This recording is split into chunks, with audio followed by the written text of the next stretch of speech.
Next is the digestion in the small intestine. Means we have completed the digestion in the stomach, in which the pepsin enzyme act on the protein molecule to digest it into the dipeptide. It means we can say that in stomach only the incomplete digestion of the protein will takes place. Now from the stomach the food reaches to the small intestine, and when the food reaches to the small intestine, that is said to be the chyme. Chyme means the food plus HCl, because the gastric juice release HCl. So this HCl when mixed with this food, then it is known as the chyme. This chyme enters through the part of the pyloric sphincter. Now what will happen during digestion in the small intestine? We can say that the small intestine is the site of complete digestion as well as absorption of food. So we can write here site of complete digestion and absorption of food. This is most important thing asked in competitive exam as well as in the CBSE. So what will happen during the digestion? We have studied about that this small intestine receives two secretion. One is the bile juice and one is the pancreatic juice. Bile juice from the liver and pancreatic juice from the pancreas.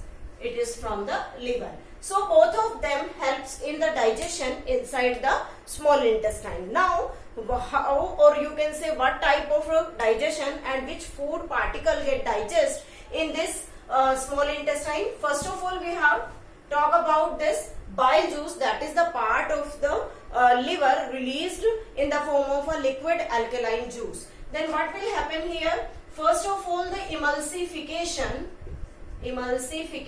of fat takes place, and emulsification means when the large fat globule changes into the small fat molecule. Then after that, the pancreatic enzyme consists of the pancreatic lipase enzyme. This pancreatic lipase enzyme digests the emulsified fat. So we can say here emulsified fat digest with the help of this pancreatic lipase into fatty acid plus glycerol.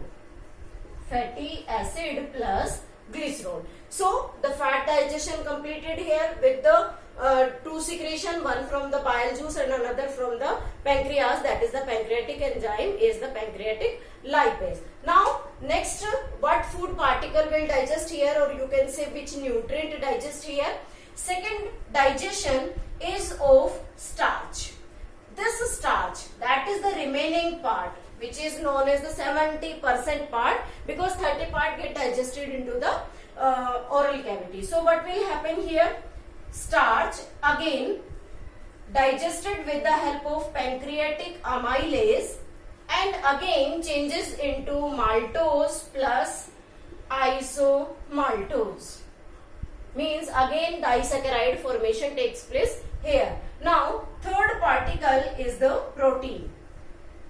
The incomplete digestion of the protein takes place inside the stomach with the help of pepsin. Now we can write here the peptones plus proteose. Peptones plus proteose, the degraded part of the protein converted into the simplest form by the enzyme trypsin. That trypsin releases from this pancreatic juice, and this trypsin forms amino acid. Amino acid means most of the substance get digested completely, like the fatty acid and glycerol will form from the fat.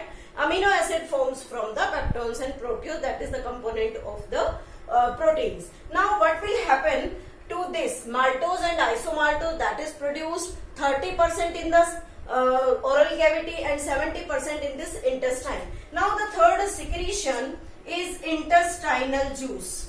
Intestinal juice, we know it, this is the succus entericus, means The group of enzyme released by the intestinal gland is known as succus entericus. Then what will happen here? Different type of starch molecule when forms to disaccharide, then all these disaccharide get converted into the simplest sugar. Now first one is the maltose. Maltose, this maltose digested with the help of maltase to the glucose molecule. Second one is the fructose.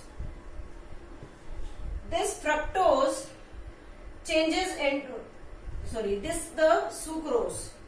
Sucrose changes with the enzyme sucrase into glucose plus fructose. And third is the lactose. This lactose with the help of enzyme lactase changes into glucose plus galactose. Glucose plus galactose. When this maltose get broken down here, then 2 glucose molecule released from it. Now this 2 glucose molecule when formed here, then after that the complete digestion of the food takes place in the digestion. Now the food completely digested into the small intestine. Now when the food reaches to the large intestine, then what will happen? What type of food reaches to the large intestine? We can say that this large intestine receive undigested food.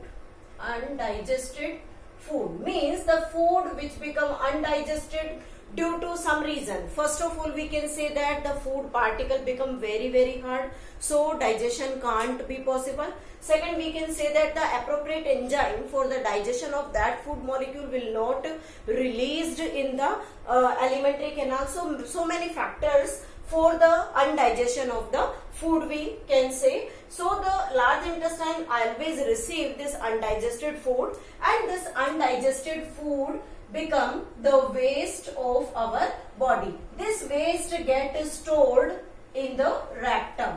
This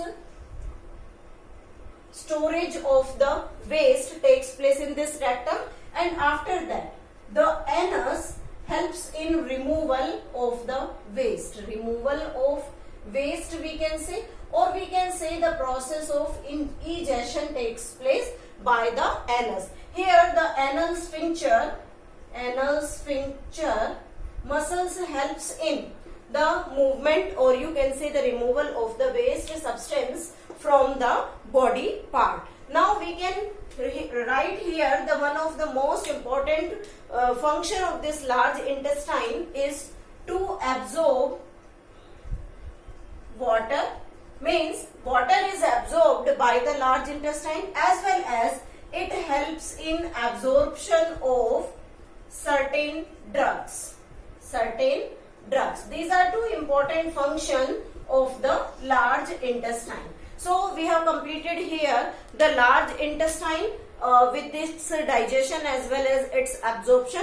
Now one more important thing about the small intestine means how the small intestine helps in absorption of food, because we have said about the small intestine, that is the part which also helps in the absorption of food. Now there we can say that the small intestine consists of these finger-like processes, and these finger-like processes are known as microvilli. We can say that these microvilli are finger-like projection, and these projection increases surface area for absorption of food. This microvilli consists of in it the lactal tissue. We can say it the lactal. This lactal consists of the lymph vessel in it. Also there is present, we can draw with this, there is present the rich supply of the blood. This is the vein part. If we draw with it the red color, then we can write like this. These are the arteries, means there is the rich supply of the blood with the help of these arteries and vein. So this microvilli helps in this absorption of food. Now last part is the assimilation. Assimilation means when our food from the blood transfers to the various parts of body where it get respire and produce energy, and that energy is utilized by the human being in their metabolic activities, their growth, their reproduction, as well as overall their development. Now this is all about the physiology of digestion. With this our chapter become complete.